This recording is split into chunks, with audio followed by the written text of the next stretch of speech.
6h51 sur Europe 1. Très bon réveil à toutes et à tous. Vous le savez, vous avez reconnu la musique. C'est l'heure de la revue de presse internationale. Une fenêtre sur le monde tous les jours avec notre réseau de correspondants. Et nous démarrons au Mexique aujourd'hui avec Laurence Cuvillier. Bonjour Laurence. Bonjour Mathieu. Qu'est-ce qui fait la une chez vous ? Au Mexique, on frôle les 90 meurtres par jour dus au crime organisé. La réponse du président face à cette épidémie de violence ? Une constitution morale.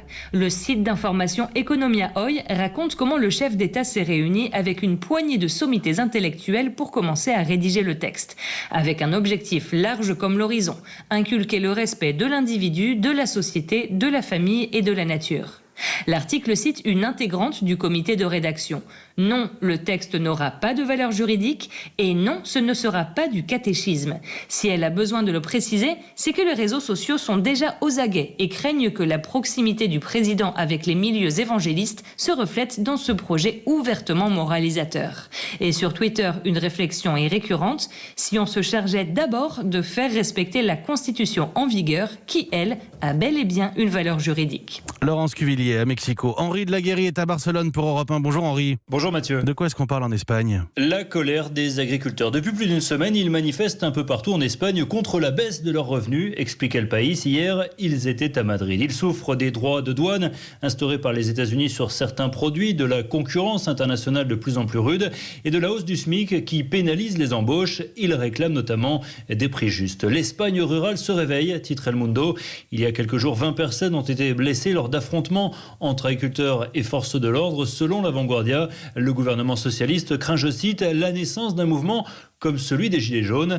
L'opposition a déjà pris fait et cause pour eux, mais on apprend dans eldiario.es que la présence du leader de l'extrême droite, Santiago Abascal, parmi les manifestants en a agacé plus d'un. Certains agriculteurs ont dénoncé une tentative de récupération. Henri de la Guérie en Espagne. Johanna Chabas est à Londres. Bonjour Johanna. Bonjour Mathieu. Qu'est-ce qui fait la une chez vous ? Eh bien c'est la panique, le chaos selon le tabloïd The Sun à cause d'un pistolet oublié dans les toilettes d'un avion. Et pas n'importe quel pistolet, celui du garde du corps de l'ancien Premier ministre David Cameron. Le Daily Mail raconte la scène. Dans un vol New York-Londres, le policier part se soulager avant le décollage. Il pose son passeport, celui du Premier ministre et son 9 mm chargé près de l'évier, puis oublie de les reprendre.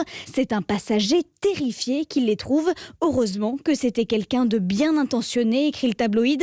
Devant la panique des voyageurs, le personnel remet l'arme à l'aéroport.